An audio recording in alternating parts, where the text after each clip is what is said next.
Hello दोस्तों, आप सभी का स्टडी विद कॉन्सेप्ट चैनल पर बहुत बहुत स्वागत है और साथ ही आप सभी का स्वागत है हमारी महा सीरीज़ में। और दोस्तों, इस महा सीरीज़ का जैसा कि मुख्य उद्देश्य है कि हम आपकी कुछ बेसिक चीज़ें अच्छे से करवाएंगे और आपकी तैयारी बेहतर हो जाए। तो इसी संदर्भ में दोस्तों, इसकी पहली जो वीडियो की शुरुआत होगी, वो पहला जो आपको वीडियो प्रोवाइड करवाया जाएगा वो मुख्य रूप से आपके राजनीति व्यवस्था से होगा, संवैधानिक व्यवस्था से होगा। तो दोस्तों, संवैधानिक व्यवस्था का किस तरीके से पैटर्न है, सिलेबस है, उसका वीडियो आपको दिया जाएगा। उससे पहले आपको राजनीतिक व्यवस्था को समझने के लिए, पॉलिटी को समझने के लिए आपको बेसिक कुछ शब्दावली है, बेसिक टर्मिनोलॉजी है। ये जो बेसिक टर्मिनोलॉजी आपको दिख रही है स्क्रीन पे, ये बेसिक टर्मिनोलॉजी के बारे में आपको बेसिक सा पता होना चाहिए। और ये इसलिए ज़रूरी है दोस्तों कि जब हम इस पूरी वीडियो को आगे जब पॉलिटी के अन्य पार्टों को देखेंगे तो ये सारी चीज़ें आपको बहुत ज़रूरी हो जाएंगी। तो उसके लिए आपको क्या है कि ये चीज़ें बेसिक चीज़ आपको क्या होनी चाहिए, ज़रूरी है। ठीक है, बहुत सारे हैं, इसमें से हम एक एक को थोड़ा सा इनका अर्थ समझेंगे, इनका मतलब समझेंगे और सामान्य भाषा में समझेंगे, ताकि आपकी कोई भी चीज़ जब आगे पढ़ेंगे तो आपको एक पता होना चाहिए। तो इसलिए इन्हीं चीज़ों को ध्यान में रखते हुए हम ये चीज़ आपके साथ बढ़ा रहे हैं। तो सबसे पहले यदि हम बात करते हैं तो सबसे पहले कुछ नहीं लेंगे, सबसे पहले हम एक टर्म लेते हैं, इसमें से इसी में से ले रहे हैं एक टर्म, और ये टर्म हुआ हमारा क्या, राजनीतिक व्यवस्था। हम इसमें राजनीतिक व्यवस्था को देखेंगे कि क्या होती है, इसके बाद राजनीति को देखेंगे, राजनीति विज्ञान को देखेंगे, स्वतंत्रता को देखेंगे, अधिकार को देखेंगे कि क्या होता है, एक स्पेशल इनका अर्थ क्या है जो आपको ध्यान रखना है। इसके बाद समानता को देखेंगे, न्याय का नॉर्मल अर्थ क्या होता है। देखो, इनका अर्थ अपने आप में अगर आप पॉलिटिकल साइंस के अगर उसके आप पार्ट में देखेंगे तो इनके अलग अलग विचारकों ने अलग अलग अर्थ दिए, लेकिन हम बेसिक जो हमें पता होना चाहिए उसको देखेंगे। डेमोक्रेसी इंस्टीट्यूट, हमारा सेकुलरिज्म, इसके अलावा इसमें आपने देखा होगा समाजवाद, ठीक है ना, इसको भी देखेंगे। संसदीय व्यवस्था वर्सेस अध्यक्षात्मक व्यवस्था क्या है, संघीय व्यवस्था और एकात्मक व्यवस्था क्या है, इनको हम बेसिक सा समझेंगे, ये मतलब क्या है। इसके बाद संविधान, कानून, नियम, संविधानवाद, इनको भी देखेंगे कि ये बेसिक सी क्या होती है। तो दोस्तों, सबसे पहले अगर मैं राजनीति की बात करूं कि राजनीति क्या है, जिसे हम बोलते हैं पॉलिटिक्स, ठीक है। तो ऐसा माना जाता है कि राजनीति क्या है, एक सब्जेक्ट के रूप में मानी गई थी। ये क्या है, एक सब्जेक्ट है, और सब्जेक्ट क्या है, ह्यूमन सब्जेक्ट है, या हम कह सकते हैं सोशल सब्जेक्ट। एक सोशल सब्जेक्ट है, एक सामाजिक विषय है, जिसमें दो, एक तो राज और नीति। सामान्यतः इसके अगर अर्थ की बात करें तो बहुत प्राचीन है। इसको ये माना जाता है कि राजा की जो नीति थी उसको सामान्यतः राजनीति बोला गया, लेकिन राजा की जगह अब आ गया यहाँ प्रजा, या हम कह सकते हैं जनता, या हम कह सकते हैं कि जनता, और जनता से बना हुआ क्या है, राज्य। तो इसकी जनरल परिभाषा ये मानी जाती थी कि राजनीति वह विषय है जो राज्य तथा राज्य से जुड़े हुए विषयों का अध्ययन करता है। ये राजनीति है, ये राजनीति की कॉमन परिभाषा है कि राजनीति क्या है, एक सब्जेक्ट है जो राज्य और राज्य से जुड़े हुए विषयों का क्या करती है, अध्ययन करती है, जिसे हम पॉलिटिक्स बोलते हैं। ठीक है दोस्तों, ये चीज़ आपको जनरल से ध्यान रखें। इसके बाद शब्द आता है राजनीतिक विज्ञान, और एक होता है राजनीतिक दर्शन। दोस्तों, राजनीतिक विज्ञान और राजनीतिक दर्शन, इन दोनों थोड़ा सा अंतर है।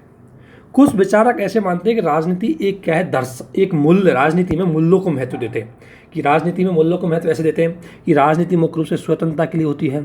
ये क्या राजनीतिक मूल्य है, स्वतंत्रता, समानता, व्यक्ति की सर्वोच्चता, यानी कि राजनीतिक व्यवस्था जो व्यक्ति की स्वतंत्रता, समानता, व्यक्ति की उनके, तो इनको बोलते हैं राजनीतिक मूल्य, इसको राजनीतिक मूल्य बोलते हैं। और इन मूल्यों का अध्ययन जो कि राजनीति में किया जाता है, इसलिए बोला जाता है कि राजनीति क्या है, एक दर्शन है, और दर्शन में क्या है कि मानव और मानव से जुड़े हुए मूल्यों को अध्ययन किया जाता है। तो इसलिए ये क्या है, दर्शन। जब राजनीति में हम दर्शन का अध्ययन करते हैं, मूल्यों का अध्ययन करते हैं, तब इसको महत्व दिया जाता है, तब इसको राजनीतिक दर्शन कहा जाता है। लेकिन दूसरी ओर कुछ लोग कहते हैं कि राजनीति दर्शन नहीं है, बल्कि राजनीति में तथ्यों को महत्व दिया जाता है, फैक्टों को महत्व दिया जाता है, और तथ्यों और फैक्टों को महत्व देकर के स्पष्ट निष्कर्ष निकाल जाते हैं। और इसलिए क्योंकि स्पष्ट निष्कर्ष निकाल जाते हैं, इसलिए क्या है, विज्ञान है। राजनीतिक दर्शन नहीं बल्कि विज्ञान है। ये बात चल रही थी। अगर हम बात करें राजनीति के विकास की, तो सबसे पहले यूनानी लोगों ने सबसे पहले इसकी बात की कि राजनीति एक दर्शन है जो मुख्य रूप से व्यक्ति और राज्य के, जैसे आपने देखा होगा यूनानी लोगों ने आदर्श राज्य की बात करी है, आदर्श व्यक्ति की बात करी है, जो व्यक्ति के नैतिक विकास के लिए राज्य को जरूरी बताते हैं। ये क्या है, व्यक्ति के नैतिक विकास की बात करते हैं, ठीक है। ये राजनीतिक दर्शन है जो मुख्य रूप से व्यक्ति के नैतिक विकास के लिए राज्य का काम बोलते हैं, राज्य के कर्तव्य बताते हैं, और व्यक्ति के नैतिक विकास का अध्ययन जिस विषय पर किया जाता है। राजनीति क्या है, व्यक्ति के व्यक्तित्व का विकास करती है।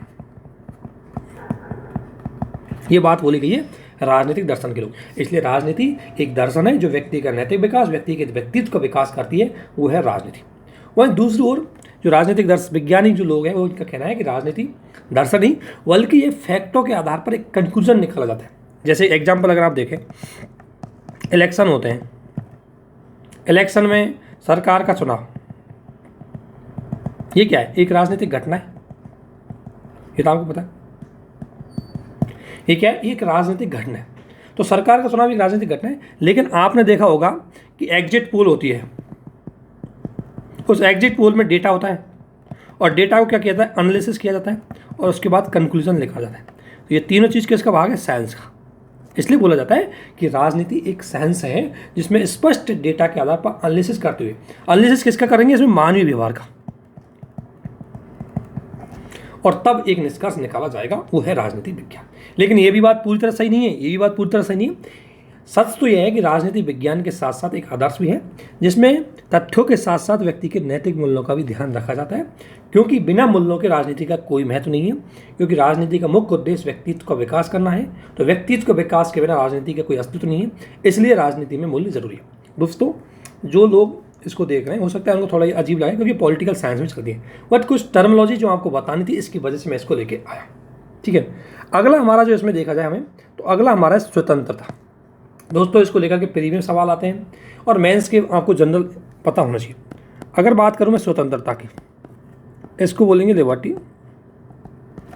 और दोस्तों, जब अगर आपसे पूछा जाए कि स्वतंत्रता क्या होती है, तो स्वतंत्रता का एक जनरल होता है प्रतिबंधों से मुक्ति।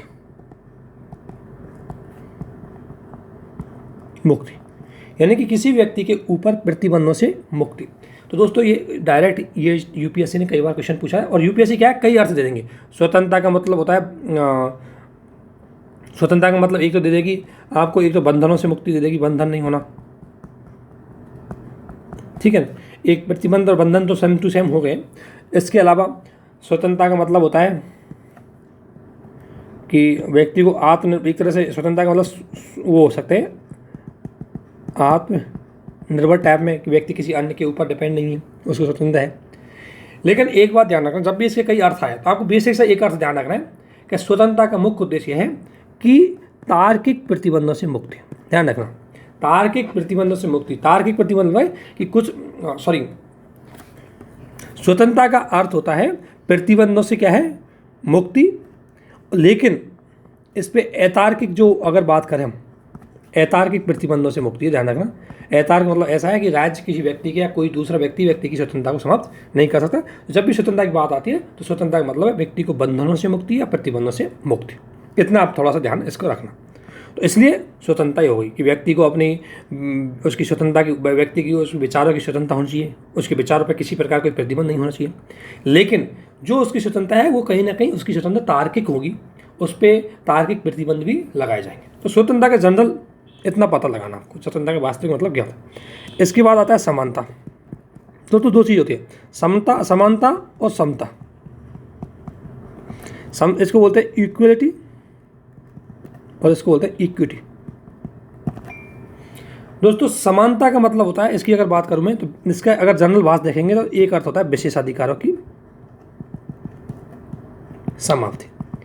विशेषाधिकार का मतलब है कि किसी व्यक्ति के पास विशेष अधिकार नहीं होंगे। और अगर मान लें किसी के पास अगर विशेष अधिकार है, इसका मतलब जैसे आपने देखा होगा, किसी के व्यक्ति के पास यदि विशेष अधिकार है, तो वो क्या हो गया, विशेष हो गया। अन्य व्यक्ति क्या हो गया, सामान्य हो गया। तो इस दोनों में क्या हो गया, भेदभाव। तो भेदभाव की समाप्ति ही हम कह सकते हैं विशेष अधिकारों की समाप्ति है। जिसका दूसरा अर्थ अगर देखेंगे तो भेदभाव की समाप्ति क्या है, समानता है। लेकिन दोस्तों, इसमें समानता का मतलब एब्सोल्यूट। एब्सोल्यूट का मतलब है कि सभी के साथ एकदम इक्वल व्यवहार किया जाएगा।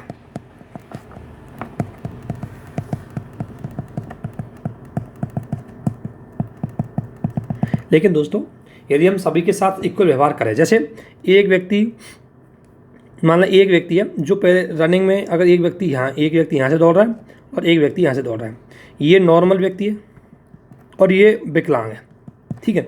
अब आप कह रहे हैं कि भाई दोनों व्यक्तियों के साथ हम समान व्यवहार करेंगे क्योंकि हर व्यक्ति के साथ समानता होनी चाहिए, हम किसी प्रकार कोई भेदभाव नहीं करेंगे। तो अब आप ये बताओ कि जब दोनों व्यक्ति रनिंग करेंगे और आपने दोनों को समान टाइम दिया है, इक्वल टाइम दिया है अगर आपने, तो ये इस व्यक्ति के साथ भेदभाव होगा या नहीं होगा? तो इसलिए बोला जाता है कि क्योंकि जो व्यक्ति पीछे है उसको बराबर लाने के लिए इसको क्या दिया जाएगा, विशेष अधिकार दिया जाना चाहिए। यानी कि इसी प्रकार से हमारे समाज में जो वंचित लोग हैं उन वंचित लोगों को भी कुछ विशेष अधिकार देना चाहिए, विशेष अधिकार दिया जाना चाहिए, तभी जाकर के समानता की ओर आएगा। तो यानी कि अगर जो पूर्ण समानता की हम बात करते हैं, पूर्ण समानता मतलब है कि इसमें किसी प्रकार का भेदभाव नहीं होगा। लेकिन दोस्तों यदि इन दोनों के बीच में कोई भेदभाव हम नहीं करेंगे तो कभी भी इक्वलिटी स्थापित नहीं हो पाएगी, कभी समानता स्थापित नहीं हो पाएगी, क्योंकि ये व्यक्ति आगे चला जाएगा और ये पीछे रह जाएगा। इसका मतलब ये व्यक्ति कभी भी आगे नहीं बढ़ पाएगा और इससे समाज में कभी समानता स्थापित नहीं हो पाएगी। तो समानता एब्सोल्यूट इक्वलिटी की बात करती है, पूर्ण रूप से किसी प्रकार का भेदभाव नहीं करें। लेकिन दोस्तों अगर हमें इसको भी आगे निकालना है तो इसको कुछ विशेष अधिकार हमें देने पड़ेंगे, और ये जब इसको जब अब ये वाले को जो विशेष अधिकार देंगे तो इस व्यक्ति के साथ भेदभाव होगा जो नॉर्मल है। जैसे इसको अगर हम 1 घंटा दे रहे हैं तो इसको 1 घंटा 20 मिनट देंगे, तो ये नॉर्मल जो व्यक्ति है उसके साथ एक तरह से क्या होगा, भेदभाव, कि भाई उसको 20 मिनट तुमने एक्स्ट्रा क्यों दिए। परंतु ये जो भेदभाव है ये तार्किक है, रीजनेबल है, यानी कि इसको समाज की मुख्य धारा में लाने के लिए कुछ विशेष अधिकार देना जरूरी है। और इस प्रकार के विशेष अधिकार से यदि दूसरे व्यक्ति के साथ किसी प्रकार कोई भेदभाव हो रहा है तो इसे भेदभाव नहीं माना जाएगा, क्योंकि समानता स्थापित करने के लिए हमें तार्किक भेदभाव भी जरूरी है, और तार्किक भेदभाव हमें करते हैं उसी को बोलते हैं हम समता।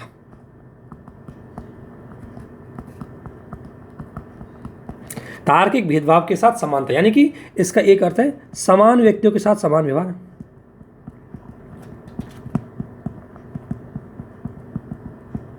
और असमान व्यक्तियों के साथ असमान व्यवहार। ये हम जब आगे आप दोस्तों आप जब हम आर्टिकल 14 पढ़ेंगे तो उसमें बहुत अच्छे से इसको बताया जाएगा आपको, तो वहाँ अच्छे से पढ़ना। अभी जब सिर्फ आपको एक चीज़ ध्यान रखनी है, टर्मोलॉजी पे समझना है। तो इक्वलिटी करती है कि किसी प्रकार कोई भेदभाव नहीं होगा, जबकि इक्विटी कहती है कि भेदभाव होगा लेकिन तार्किक होगा। जैसे अगर मान लें 2 विकलांग हैं तो ये दोनों समान हो गई, और 2 नॉर्मल आदमी हैं तो ये दोनों समान हो गए, तो इन दोनों के साथ तो किसी प्रकार का कोई भेदभाव नहीं होगा क्योंकि दोनों समान हैं। लेकिन इनमें करवाया जाएगा तो इनके साथ क्या होगा, भेदभाव होगा। जो विकलांग व्यक्ति है उसको विशेष अधिकार दिया जाएगा, थोड़ा विशेष सुविधा दी जाएगी ताकि वो उनके साथ मुख्य धारा में जुड़ जाए। ठीक इसी प्रकार से जैसे एसटी एंड एसटी के व्यक्ति के साथ तो एब्सोल्यूट इक्वलिटी की जाएगी, इनमें किसी प्रकार का भेदभाव नहीं किया जाएगा। लेकिन जनरल और एसटी के व्यक्ति के साथ तार्किक भेदभाव किया जाएगा जिसमें एसटी को विशेष अधिकार दिया जाएगा। तो यानी समान के साथ समान और असमान के साथ असमान व्यवहार करना ही क्या है, समता है। तो समता और समानता दोनों में डिफरेंस है। समानता का मतलब होता है एब्सोल्यूट इक्वलिटी एंड पूर्ण समानता, जिसमें भेदभाव किसी भी स्थिति में नहीं किए जाएंगे, लेकिन उससे कभी समानता स्थापित नहीं हो सकती, क्योंकि जो व्यक्ति आगे बढ़ गया और सभी को एक लाइन में अब तुम देख रहे हैं तो दूसरे वाले कभी आगे नहीं बढ़ा पाएंगे। तो इस प्रकार से समता और समानता का मतलब आप समझ गए। जब आप आर्टिकल 14 पढ़ेंगे तो इसके बारे में बहुत अच्छे से और समझेंगे। इसके बाद आता है दोस्तों सामाजिक न्याय, मतलब न्याय आता है। अब न्याय का मतलब राजनीतिक भी हो सकता है, न्याय सामाजिक भी हो सकता है, और न्याय आर्थिक भी हो सकता है। न्याय का सामान्य अर्थ होता है उचित वितरण,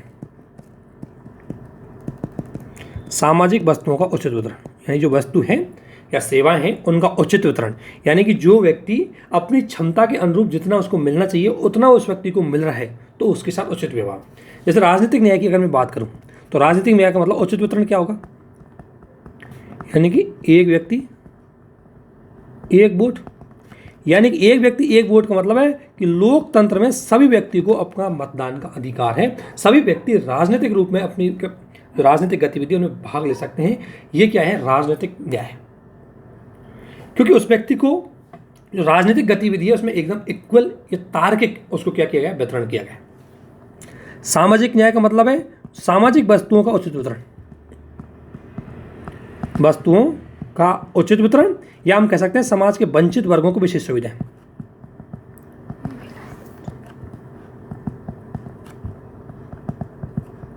और तभी तो दोस्तों विशेष सुविधा की अगर मैं बात करूं, और इसलिए आपने देखा होगा कि हम सामाजिक न्याय के स्थापित करने के लिए हमने महिलाओं, एसटी, एससी इनको विशेष सुविधाएं दी है, क्योंकि ये समाज के वंचित वर्ग है और इनको भी समाज की मुख्य धारा में लाने के लिए इनको विशेष सुविधाएं देंगे। तो ये हो गया सामाजिक न्याय।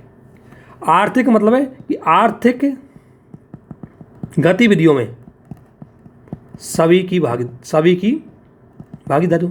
भाई आर्थिक क्रियाकलाप है, किसी देश के आर्थिक क्रियाकलाप है तो उसमें हर व्यक्ति की पहुंच हो, उसके श्रम को महत्व दिया जाए, कि एक इंजीनियर का काम को उतना ही महत्व दिया जाए जितना एक बार्बर के काम को दिया जाए, क्योंकि वो भी एक इनकम कर, वो भी मुख्य रूप से आर्थिक गतिविधि के लिए महत्वपूर्ण है।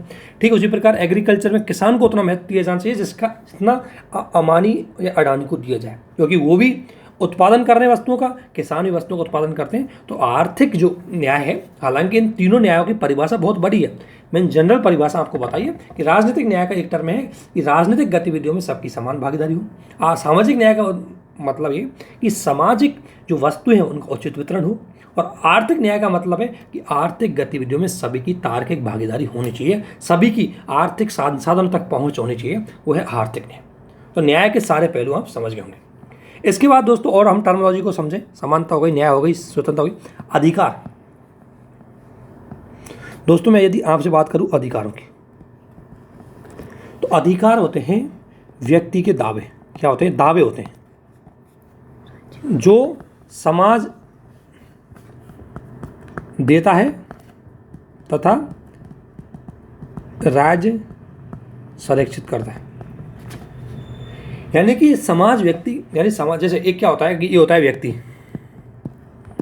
ये होता है व्यक्ति और ये होता है समाज। देखो व्यक्ति का हमेशा एक दायित्व होता है कि वह समाज के प्रति उत्तरदायी रहे, यानी कि व्यक्ति के क्या होते हैं? अपने कर्तव्य होते हैं कि वो समाज के प्रति उत्तरदायी रहे, समाज के उन चीज़ों को माने, उसके अकॉर्डिंग चलें, उसके जो भी उसकी नैतिकता है उसका फॉलो करें। तो व्यक्ति का समाज के प्रति कर्तव्य रहे, या हम कह सकते हैं राज्य के प्रति व्यक्ति का कर्तव्य रहे। और ये सारा कर्तव्य अब तक जब तक हमारा शासन राजतंत्र था तब तक व्यक्ति का हमेशा कर्तव्य ही कर्तव्य था, कि राजा के प्रति उसका कर्तव्य है, जनता के प्रति उसका कर्तव्य भी था, कभी उसके अधिकारों की बात नहीं की थी। लेकिन दोस्तों जैसे ही लोकतंत्र आया तो यहाँ क्या आ गए? अधिकार आ गए। और अधिकार व्यक्ति के दावे हैं, यानी व्यक्ति उनका दावा है, व्यक्ति उनको लेने का अधिकार है, और व्यक्ति के दावे जो समाज उसको देता है। और इन अधिकारों से ही व्यक्ति की क्या बढ़ती है? क्षमता बढ़ती है, व्यक्ति विशेष अधिकार में जाता है। ठीक है ना? और ये अधिकार होंगे, देखो यदि आपके अधिकार होंगे तो आप क्या करेंगे? सरकार को थोड़ा कंट्रोल करेंगे, यानी कि राज्य को क्या करेंगे? सीमित करेंगे। तो ये अधिकार क्या करेंगे? व्यक्ति को सर्वोच्च करेंगे। अगर आप बताओ, यदि आपके पास वोटिंग करने का अधिकार नहीं होता तो आप क्या है, किसी भी स्थिति में सरकार के विरुद्ध अपनी कोई बात नहीं रख पाते, ये सरकार तानाशाही हो जाती और आपके सारे जीवन के अधिकार समाप्त हो जाते। तो व्यक्ति के जो दावे हैं, जो व्यक्ति के विकास के लिए ज़रूरी है, एक बात मैं बोल सकता हूँ, जो व्यक्तित्व के विकास के लिए ज़रूरी है, जिनके बिना व्यक्ति अपना विकास नहीं कर सकता। जैसे अगर मैं बात करूं तो आपने आर्टिकल 20 से लेकर आपने जितने भी आर्टिकल 12 से लेकर 35 में है, जो फंडामेंटल राइट है, वो फंडामेंटल राइट ही लोकतंत्र की मेन आधार है, क्योंकि उनके बिना लोकतंत्र कभी आगे बढ़ नहीं सकता। क्योंकि लोकतंत्र का मुख्य आयाम क्या होता है? जनता, और जनता की मुख्य सुरक्षा उसके अधिकार है। बिना अधिकारों से जनता के हितों की सुरक्षा नहीं हो सकती। तो अधिकार व्यक्ति के वो दावे हैं जो समाज द्वारा दिए जाते हैं, जिनको राज्य द्वारा संरक्षित किया जाता है। और यदि कोई राज्य उन अधिकारों के विरुद्ध जाता है या उन अधिकारों को सीमित करने की कोशिश करता है तो व्यक्ति का ये दावा है कि उसको बदल सकता है, और यही डेमोक्रेसी है। ठीक है ना? तो अधिकार का मतलब ये होता है नॉर्मली। इसके बाद दोस्तों अगर हम अधिकारों की बात करें, इसके बाद अगली टर्मिनोलॉजी हम समझेंगे संविधान। संविधान दोस्तों, हर समाज में एक समाज है, 10-20 लोग, मान लीजिए कोई सोसाइटी है, इसमें 10-20 लोग रह रहे हैं। ठीक है, 10-20 लोगों की अपनी अपनी इच्छाएं, अपनी अपनी विचार हैं, सब कुछ अलग अलग है। लेकिन अगर किसी सोसाइटी में अलग अलग विचार, अलग अलग लोग हैं, तो सोसाइटी को संचालन करने के लिए कोई सामान्य तो नियम होना चाहिए जो इस सोसाइटी में सब पे लागू हो और सब उसका अनुसरण करना चाहिए। आपको पता है कि किसी व्यक्ति की 5 इच्छा है, किसी की 4 इच्छा है, किसी की 8 इच्छा है, किसी 6, किसी 5, ऐसे अलग अलग तरह की इच्छा है। लेकिन इनमें कॉमन कुछ इच्छाएं तो मिलेंगी, और जो कॉमन इच्छाएं मिलेंगी वही क्या बनेंगी? इनका नियम बन जाएंगे। सभी कहेंगे भाई कि सबका मानना यह है कि सभी सोमवार को ये काम करेंगे, सभी मंगलवार को ये काम करेंगे, सभी 10-10 रुपये हमारे इसको देंगे। तो ये क्या है, सबकी एक कॉमन धारणा बन जाती है, एक कॉमन कल्चर बन जाती है, उसे नियम बनते हैं। तो नियम क्या होता है, ये समाज द्वारा, सबसे पहले हम नियम को समझ लेते हैं। नियम या परंपरा या हम बोल सकते हैं रिवाज, ये समाज द्वारा अपने सामाजिक व्यवस्था को संचालन करने के हेतु समाज के बहुमत की सहमति से निर्धारित होते हैं। तो दोस्तों इसी प्रकार से भारत जैसा देश, भारत या दुनिया के अन्य देश हैं, वो भी क्या करेंगे, वो देश है उनका भी क्या होता है कि एक व्यवस्था होती है। तो उस व्यवस्था को चलाने के लिए नियमों का समूह, जो नियमों का समूह होता है उसे ही हम क्या बोलते हैं, संविधान बोलते हैं, जो कि क्या है, सर्वोच्च होता है। जो विधि की विधि होती है, मतलब कानूनों के ऊपर भी कानून होता है। तो संविधान क्या है, उस सामाजिक व्यवस्था को संचालन करने हेतु एक विधि या नियमों का एक समूह है जो सामाजिक व्यवस्था को चलाने के हेतु जरूरी है। और यह संविधान क्या काम करता है, यह संविधान का एक काम है कि शासन संचालन कैसे होगा, ठीक है, कि भाई पूरे समाज का, पूरी सोसाइटी का, पूरे देश का संचालन कैसे होगा, तो वो कौन बताएगा, ये आपका संविधान बताएगा। इसी प्रकार ये बताएगा शक्ति किसके पास होगी, शक्ति का स्रोत, ठीक है ना। इसके बाद ये बताएगा सरकार को नियंत्रित कैसे करेंगे, और इसके बाद बताएगा कि जो समाज है उस समाज के अधिकार क्या होंगे। तो अगर हम इसको भारतीय संविधान के बारे में अगर बात करें तो भारत का संविधान क्या सच में चीज़ बताता है, नहीं बताता। तो अगर मैं भारतीय संविधान की मैं बात करूं तो भारतीय संविधान शासन संचालन के लिए है या नहीं है। अगर मैं डीपीएसपी की बात करता हूं, अगर मैं संसद की बात करता हूं, अगर मैं न्यायपालिका की बात करता हूं, यदि मैं अगर कार्यपालिका की बात करता हूं, ये क्या है, शासन संचालन की संस्था तो है जो संविधान में इनकी व्यवस्था की गई है।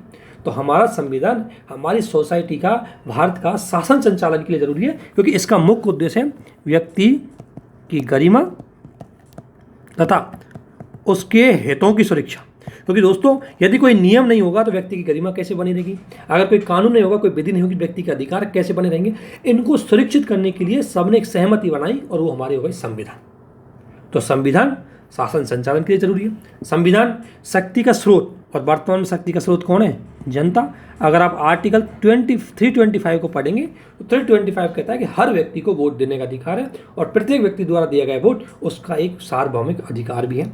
और इस वोट के माध्यम से क्या कर सकता है, सरकार को कंट्रोल करता है, अपनी शक्ति को अपने प्रतिनिधियों को सौंपता है। तो शक्ति का स्रोत क्या है हमारा संविधान बताता है। और इसलिए आपने यदि देखा होगा प्रस्तावना, तो प्रस्तावना में दोस्तों स्टार्टिंग में लिखा है हम भारत के लोग, यानी कि प्रस्तावना हम भारत के लोग वो भारतीय जनता की शक्ति का स्रोत है। और वो बताती है कि भारत में इस संविधान को जो समस्त शक्तियाँ, समस्त चीज़ दी गई है वो जनता की सहमति से दी गई। तो हमारा संविधान ये बात होता है।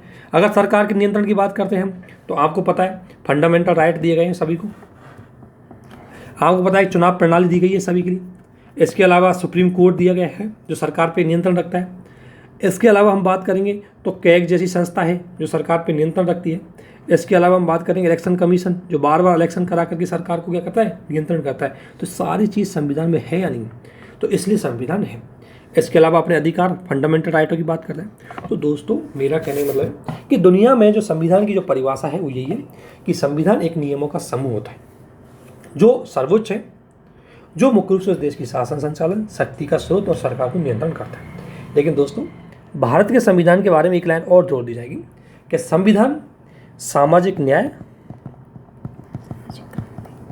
व सामाजिक क्रांति, सामाजिक न्याय, सामाजिक क्रांति को भी स्पष्ट करता है, इसको भी की व्यवस्था भी करता है। कैसे कि दोस्तों सामाजिक क्रांति मतलब परिवर्तन और न्याय का मतलब उचित वितरण, ये तो आप समझ गए। तो हमारा संविधान का मुख्य उद्देश्य यही नहीं था। जैसे अमेरिका में, इंग्लैंड में, पश्चिमी दुनिया में जो संविधान बनाया गया था, जो लोकतंत्र को स्थापित किया गया था, उनका एक मुख्य उद्देश्य ये था, और जो लोकतंत्र स्थापित किया गया था उनका मुख्य उद्देश्य था कि भाई शासन चला लें और लोगों के अधिकारों की सुरक्षा कर लें। इसलिए अमेरिका का संविधान हुआ, ब्रिटेन का संविधान हुआ, इन सारे संविधानों में केवल लोगों के मौलिक अधिकार, जनता के अधिकार, इनकी बात की गई है, या शासन प्रणाली कैसी होगी इनकी बात की गई है। वहाँ कहीं भी सामाजिक न्याय या समाज में बदलाव की बात नहीं की गई। लेकिन भारतीय संविधान में सामाजिक न्याय और सामाजिक बदलाव की बात करिए। इसलिए आपने देखा होगा अस्पृश्यता की समाप्ति, जो समाज पहले अस्पृश्यता को मान के बैठा हुआ था, जो समाज छुआछूत को मान के बैठा था, भारतीय संविधान का आर्टिकल 17 उसको पूरी समय समाप्त कर दिया। तो आज आप देख सकते हैं कि अस्पृश्यता कहीं न है, लेकिन वैधानिक नहीं है, इसको धीरे धीरे समाप्त किया जा रहा है। इसी प्रकार जो समाज जिसमें महिलाएं बहुत पिछड़ी थी, जिसमें बच्चों को पीछे रखा जाता था, इन सब की सुरक्षा के लिए संविधान में व्यवस्था की गई। इसी प्रकार समानता की बात, समानता कैसे कि जो समाज पहले वर्ण व्यवस्था पर आधारित था, जिसमें भेदभाव था, हमारा संविधान ने स्पष्ट कर दिया कि किसी के साथ धर्म, जाति, लिंग के आधार पर कोई भेदभाव नहीं किया जाएगा। तो जो भारतीय समाज पहले इन चीज़ों को अपना आधार मानता था, चाहे वो अस्पृश्यता है, चाहे वो छुआछूत है, चाहे वर्ण व्यवस्था है, इनको जो अपना आधार मानता था, भारतीय संविधान ने इन सबको बदल करके एक गरिमापूर्ण और सम्मानपूर्ण समाज का निर्माण करने की बात की है, जिसमें हर व्यक्ति इक्वल है, हर व्यक्ति सर्वोच्च है और हर व्यक्ति की गरिमा का ध्यान रखा जाएगा। तो इसलिए हमारा समाज बदलाव किए नहीं किया। और सामाजिक न्याय, हम क्योंकि भारतीय वालों को ये पता था कि हमारे यहाँ कुछ गरीब भी है, कुछ वंचित भी है, कुछ पिछड़े हुए, तो इसको सुधारने के लिए हमें एक व्यवस्था होनी चाहिए, उसका प्रोविज़न हमने संविधान में कर दिया। इसलिए आप रिजर्वेशन की बात करते हैं, इसलिए महिलाओं के विशेष अधिकारों की बात करते हैं, आर्टिकल 39 की बात करेंगे, तो ये क्या है, ये सामाजिक न्याय की व्यवस्था करती है। इस प्रकार दोस्तों हमारा संविधान एक महत्वपूर्ण संविधान के रूप में है। आगे आप जब नेक्स्ट वीडियो पढ़ेंगे तो उसमें आपको अच्छे से एक एक चीज़ को और डिटेल से बताया गया। यहाँ मैं सिर्फ टर्मोलॉजी को आपको बता रहा हूँ, ये पहली क्लास है, इसमें आपको शब्दावली को समझना है कि इसका मतलब क्या है, जिनको बिल्कुल पता नहीं है उनके लिए महत्वपूर्ण रहेगा। इसके बाद दोस्तों एक चीज़ और होती है, एक होता है संविधान का शासन और एक होता है संविधानवाद।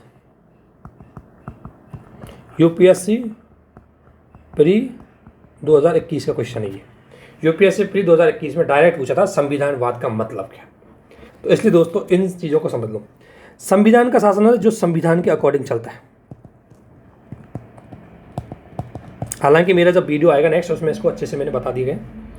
तो संविधान का शासन का मतलब संविधान के अकॉर्डिंग चलता है, और संविधानवाद का मतलब है जहाँ संविधान सर्वोच्च हो। इन दोनों में अंतर ध्यान रखना, जहाँ संविधान सर्वोच्च हो और जहाँ सरकार क्या हो, सीमित हो। सीमित का मतलब सरकार के ऊपर कंट्रोल हो, यानी कि सरकार, सीमित सरकार, यानी सरकार से ऊपर भी क्या हो, संविधान हो। वह शासन प्रणाली क्या कहलाती है, संविधानवाद कहलाती है। और जहाँ शासन तो संविधान के अकॉर्डिंग है, लेकिन सरकार संविधान से ऊपर है, यानी कि सरकार संविधान को बदल सकती है, उसमें मैनिपुलेट कर सकती है।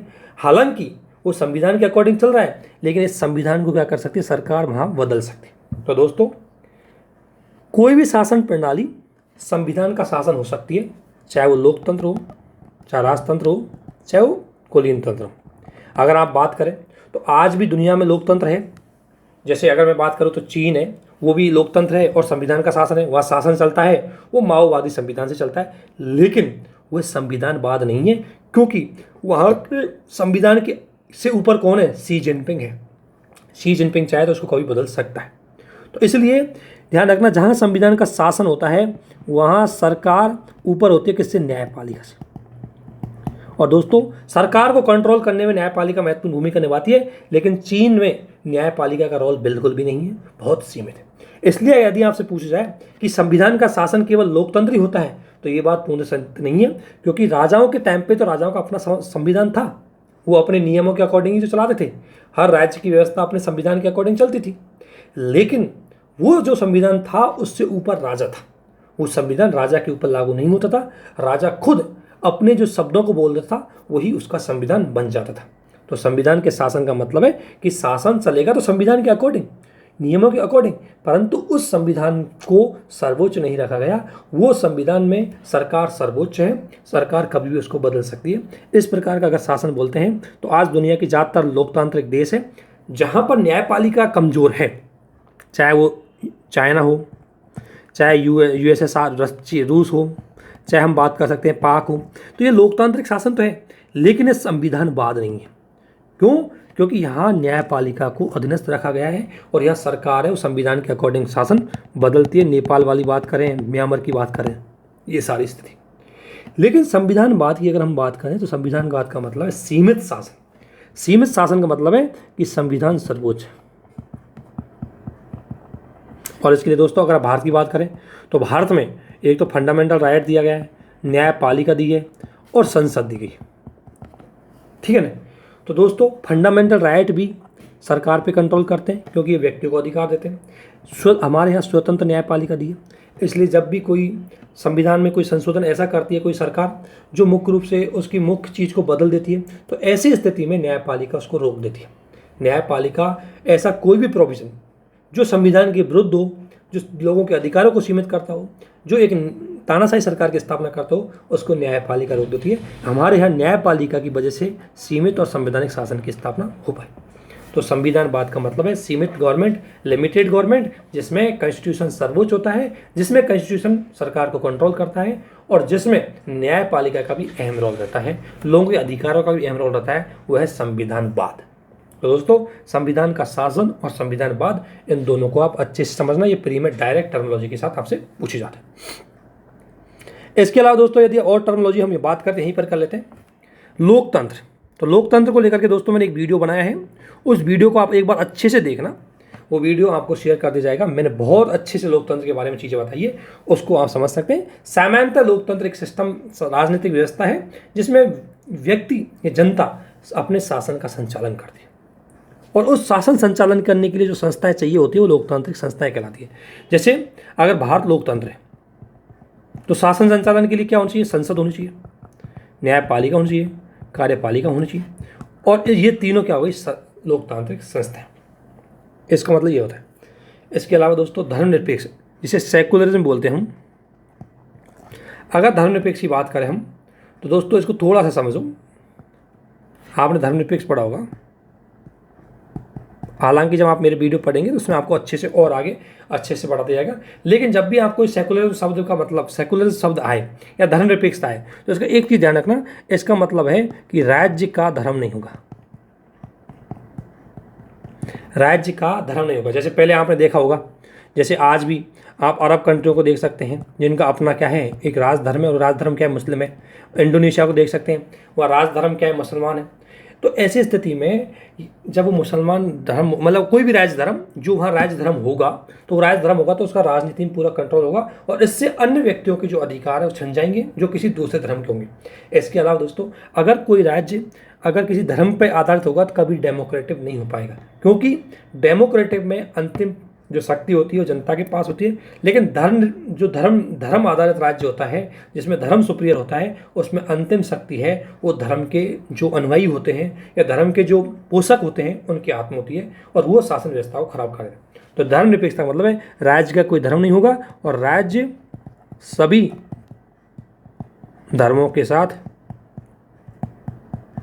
समान व्यवहार करेगा। ये इतना सा धर्मनिरपेक्षता का आपको मतलब समझ लें।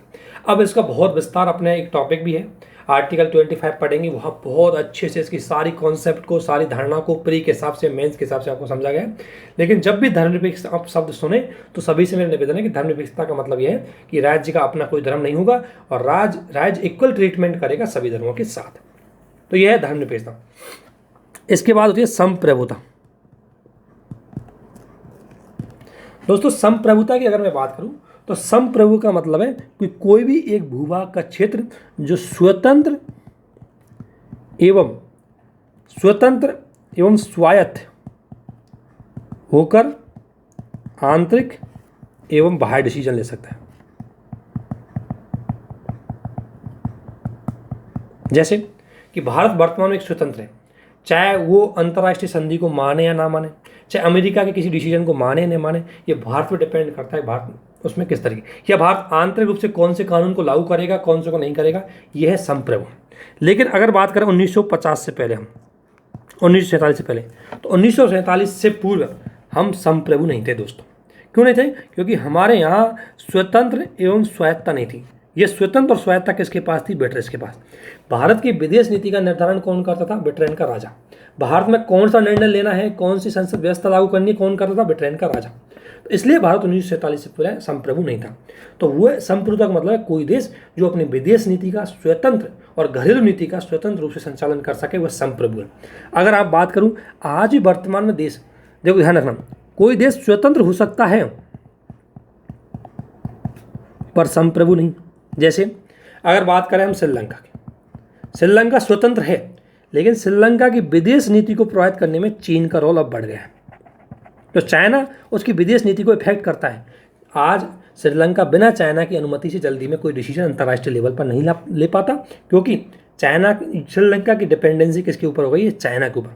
तो ये चाइना कहीं ना कहीं श्रीलंका की संप्रभुता का क्या कर रहा है? उल्लंघन कर रहा है, उसको विदेश नीति में स्वतंत्र होकर निर्णय नहीं लेने देता। ठीक है ना। इसी प्रकार पाक के बारे में बात करें तो पाक भी विदेश नीति में चाइना से विपक्ष में नहीं जा सकता, चाइना के विरोध में नहीं बोल सकता। तो ये कहीं ना कहीं देखो, श्रीलंका और पाकिस्तान दोनों स्वतंत्र तो है, लेकिन पूरी तरह संप्रभु नहीं, क्योंकि वो अंतर्राष्ट्रीय स्तर पर चाइना के विरोध में कोई बात नहीं बोल सकते। यदि कोई बात उनके हितों के विरोध में होती है तो भी वो चुप रहते हैं, क्योंकि उन्होंने कहीं ना कहीं किसी कारण से उनकी एक तरह से हम तथाकथित स्वतंत्रता का दमन कर दिया। भारत है, अमेरिका कुछ भी बोल, जहां भारत का अपना हित टकराता है अमेरिका के विरोध में खड़ा हो जाता है। ये है अपनी स्वतंत्र प्रभुता।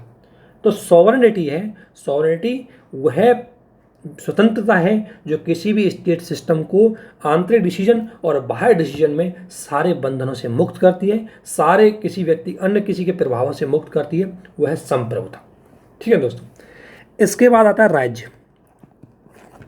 दोस्तों ये भी क्वेश्चन एक बार यूपीएससी ने पूछा है 2021 में कि राज्य का मुख्य आयाम क्या है। तो दोस्तों राज्य के एलिमेंट है। देखो एक राज्य तो आपको आर्टिकल 12 में दिखेगा, एक राज्य आपको आर्टिकल 38 में दिखेगा। आर्टिकल 12 में पुलिस राज्य की बात करता है और आर्टिकल ये 30 जन कल्याणकारी राज्य की बात कर रहे हैं। लेकिन उससे पहले आपको एक चीज़ समझना है कि राज्य के 4 पॉइंट होने चाहिए। किसी भी राज्य को तब राज्य बोलेंगे जब उसके 4 पॉइंट हों। पहला, एक तो उसका निश्चित भूभाग हो,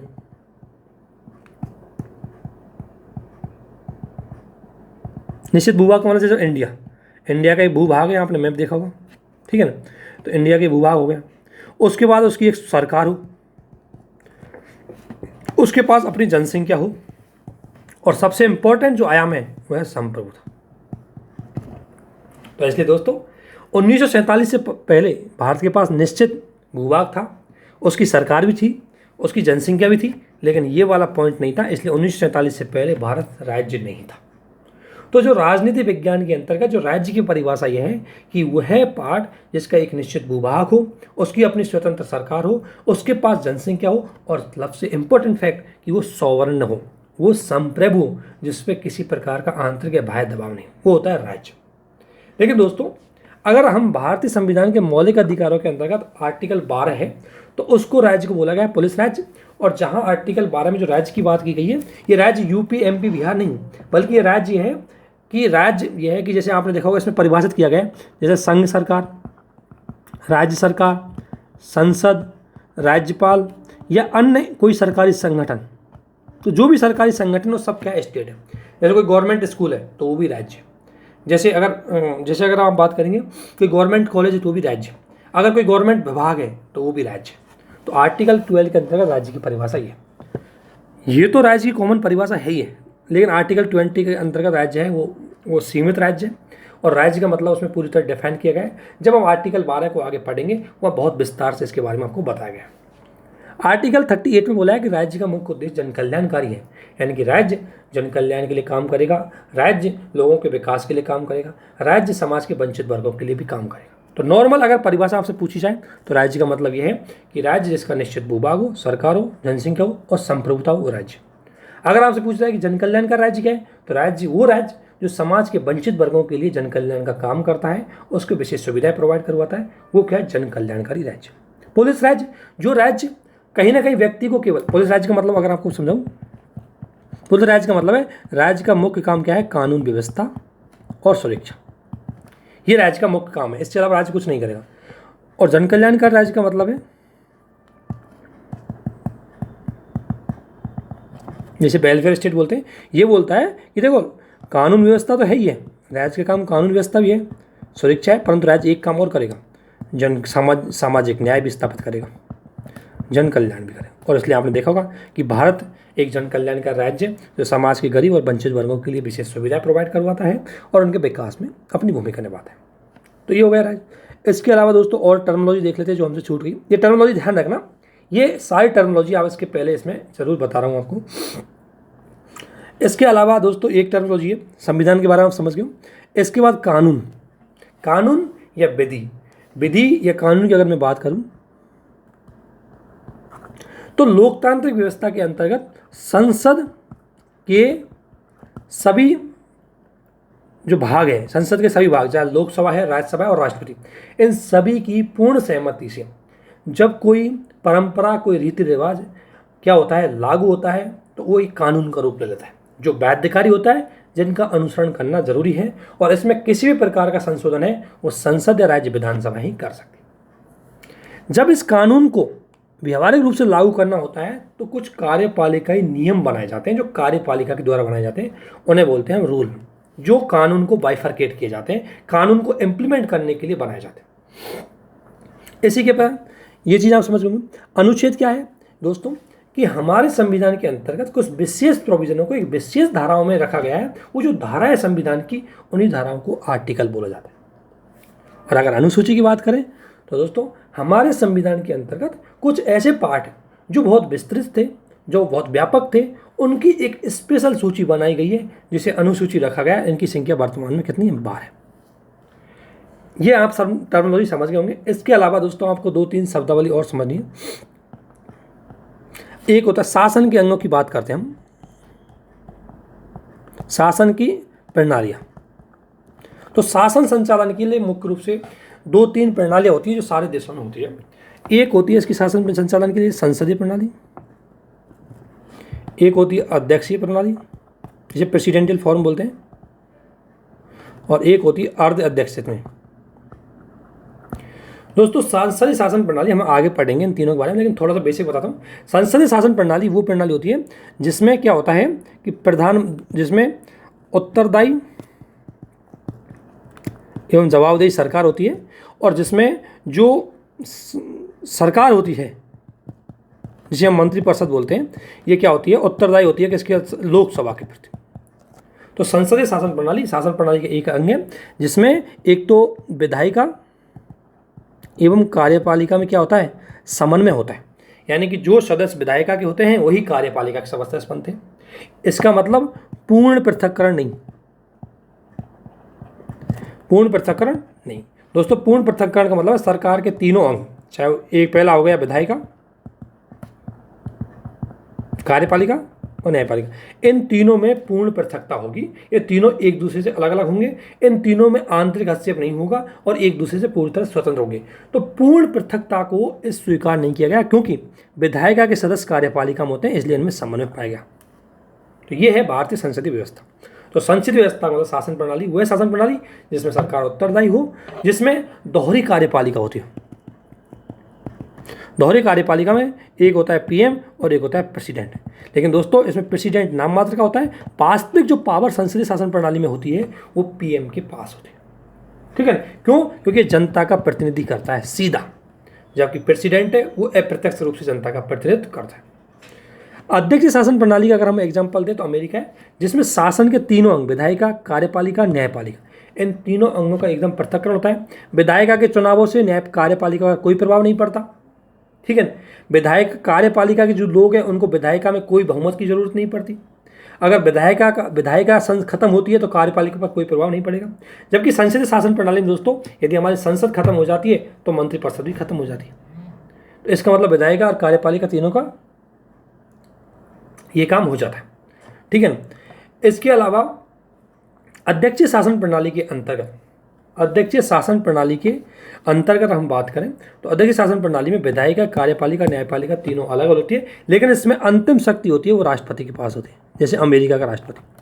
और दोस्तों अमेरिका का राष्ट्रपति है और उसकी जो कार्यपालिका मंत्रिपरिषद है उसके जो सदस्य है वो वहाँ की विधायिका के सदस्य नहीं होते, वहाँ की जो सीनेट है उसके सदस्य नहीं होते, उनकी कांग्रेस है उसके सदस्य नहीं होते। और यहाँ सबसे सुपीरियर क्या होता है? राष्ट्रपति होता है, यहाँ प्रधानमंत्री पद नहीं होता। जबकि अर्ध अध्यक्षात्मक शासन प्रणाली जैसे अमेरिका, श्रीलंका में यहाँ पीएम भी होता है और यहाँ प्रेसिडेंट भी होता है, और कुछ पावर पीएम के पास होती है और कुछ पावर प्रेसिडेंट के पास होती है। पीएम भी डायरेक्ट इलेक्टेड होता है और प्रेसिडेंट भी यहाँ डायरेक्ट इलेक्टेड होता है। तो वो शासन प्रणाली है अर्ध अध्यक्ष प्रणाली। और अध्यक्ष में प्रेसिडेंट होता है जिसे डायरेक्ट जनता द्वारा चुना जाता है, जैसे अमेरिका में होता है। तो ये शासन प्रणाली के फॉर्म है। जब आप आगे पार्लियामेंट पढ़ेंगे, प्रेसिडेंशियल फॉर्म पढ़ेंगे, तो वहाँ आपको बहुत ज़्यादा विस्तार से इसको बताया गया है। अभी जस्ट आपको एक हिंट दी गई है कि क्या इन टर्मिनोलॉजी का मतलब क्या होता है। अब दोस्तों ये तो पृथक्करण था वर्टिकल, कि एक स्तर पर शासन के अंगों में विभाजन। एक स्तर जैसे संघ स्तर का हो गया या केंद्र स्तर का हो गया, तो इनमें विभाजन है वो है शासन प्रणाली का। लेकिन दोस्तों यदि शक्तियों का विभाजन, यदि शक्तियों का पृथक्करण वर्टिकल हो, वर्टिकल मतलब एक होती है संघ और होती है इकाइयाँ, इन दोनों में शक्तियों का विभाजन हो, शक्तियों का विभाजन हो और ये दोनों स्वायत्त एवं समकक्ष हो, तो उस सिस्टम को बोलते हैं हम संघीय सिस्टम। जैसे भारत क्या है, एक संघ है और उसकी इकाइयाँ क्या है, यूपी, एमपी, छत्तीसगढ़, ये इकाइयाँ हैं। तो भारत संघ सरकार के अपने विशेष अधिकार हैं और राज्यों के अपने विशेष अधिकार हैं। इसलिए भारत में सीएम और पीएम दोनों इक्वल और स्वतंत्र है। सीएम के अधीन मतलब पीएम के अधीन सीएम कभी नहीं आता। हाँ, ये जरूर है कि चूंकि पीएम पूरे भारत की लीडरशिप करता है, इसलिए डेफिनेटली है कि अगर सीनियरिटी के आधार पर देखें तो पीएम आगे आ जाएगा, परंतु जो सीएम है वो किसी पीएम के आदेशों को मानने के लिए बाध्यकारी नहीं है, वो स्वतंत्र और निष्पक्ष होकर के अपने अधिकारों का प्रयोग कर सकता है। तो वह है संघीय शासन प्रणाली। इसके अलावा एक शासन एकात्मक, एकात्मक मतलब तो है एक केंद्र होता है और उसके अंतर्गत राज्य होते हैं। ये केंद्र सर्वोच्च होता है कि सारे अधिकार केंद्र के पास होते हैं, इनको राज्य के पास कोई अधिकार नहीं होते और पूरा शासन ऊपर से चलता है। तो उस शासन प्रणाली को बोलते हैं एकात्मक शासन प्रणाली। दोस्तों ये टर्मोलॉजी आपको बताई जा रही है। इसके बाद जैसे ही आप नेक्स्ट वीडियो देखेंगे, नेक्स्ट वीडियो में पहला टॉपिक यूपीएससी के हिसाब से, स्टेट पीसीएस के हिसाब से आपके साथ डिस्कशन किया जाएगा, उसका सिलेबस भी आपके साथ डिस्कशन किया जा रहा है। तो इस तरीके से हम चीज़ें कोशिश कर रहे हैं कि यहाँ पर कोई टॉपिक इसमें से बचे नहीं। यहाँ जस्ट मैं आपको एक टर्मोलॉजी बताने आया था। इसके अलावा एक है समाजवाद शब्द। दोस्तों आपने सुना होगा पूंजीवाद, समाजवाद, ठीक है। तो ये दोस्तों एक तरह की व्यवस्था है जहाँ पूंजीवादी व्यवस्था ये बात करती है कि केवल लाभ पर फोकस होती है। पूंजीवादी व्यवस्था स्वतंत्रता की बात करती है और केवल व्यक्ति की बात करती है। ये बोलता है कि हर व्यक्ति को स्वतंत्रता दिया जाए, हर व्यक्ति को आगे बढ़ाया जाए। लेकिन दोस्तों यदि सभी व्यक्तियों को स्वतंत्रता दी जाएगी तो जिसके पास ज़्यादा क्षमता है वो ज़्यादा आगे निकल जाएगा और जिसके पास कम क्षमता है वो पीछे रह जाएगा। तो इसके विरोध में समाजवादी व्यवस्था आई और समाजवादी व्यवस्था बोलती है कि समाज के वंचित वर्गों, ये क्या किस पे फोकस ज़्यादा करती है, समानता पे। ये किस पे फोकस ज़्यादा करती है, सामाजिक न्याय पर। और किस पे फोकस ज़्यादा करती है, कर्तव्य पर, कि व्यक्ति को कर्तव्य का अनुसरण करना चाहिए ताकि दूसरे के अधिकारों की सुरक्षा की जा सके। और यही कारण है कि भारत में पूंजीवाद और समाजवाद दोनों में को मिक्स करते हुए अपनाया गया है, क्योंकि भारत में स्वतंत्रता को भी महत्व दिया गया है तो समानता को महत्व दिया गया है। भारत में अधिकार भी है तो कर्तव्य भी है। तो इसलिए भारतीय शासन प्रणाली एक पूंजीवाद और समाजवाद दोनों विचारधाराओं को समावेश करते हुए है। इसके अलावा दोस्तों एक होती है गांधीवाद। गांधीवाद जो गांधीवाद विचारों से प्रभावित हो, यानी कि जिसमें लोकतांत्रिक विकेंद्रीकरण की बात हो, जो लोकतंत्र को विकेंद्रीकरण करता हो, शासक ग्रामीण विकास की बात करता हो, वो समस्त सिस्टम क्या है, गांधीवाद है। तो मैंने बेसिक सी चीज़ें आपको बताई है कि राजनीति क्या है, राजनीति विज्ञान क्या है, दर्शन क्या है, नियम क्या है, ठीक है। तो दोस्तों इस वीडियो में आपको जस्ट ये टर्मोलॉजी समझनी है। इस वीडियो का उद्देश्य आपको एक ओवरव्यू देना है कि पॉलिटी के इन टर्मोलॉजियों के बारे में आपको बेसिक सा पता होना चाहिए।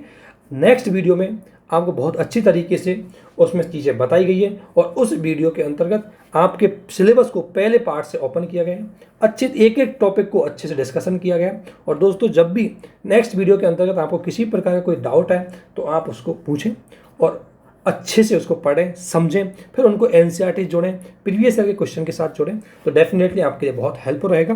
बने रहिए। आप सभी को बहुत बहुत धन्यवाद और हमारी इस महासीरीज में आप सभी का बहुत बहुत स्वागत है। दोस्तों इस वीडियो को ज़्यादा से ज़्यादा शेयर करें, सब्सक्राइब करें और ज़्यादा से ज़्यादा दोस्त हैं हमारे, उनको जोड़ने का अवसर दिया जाए ताकि वो हमारी इस महासीरीज का पूरा फायदा उठाएं और उनको समझ में आए। दोस्तों यदि किसी प्रकार की चीज़ आपकी समझ में नहीं है, आप कमेंट बॉक्स में कमेंट करें, आपको पुनः उसको समझाने का पूरा प्रयास किया जाएगा। आप सभी को बहुत बहुत धन्यवाद। Thank you.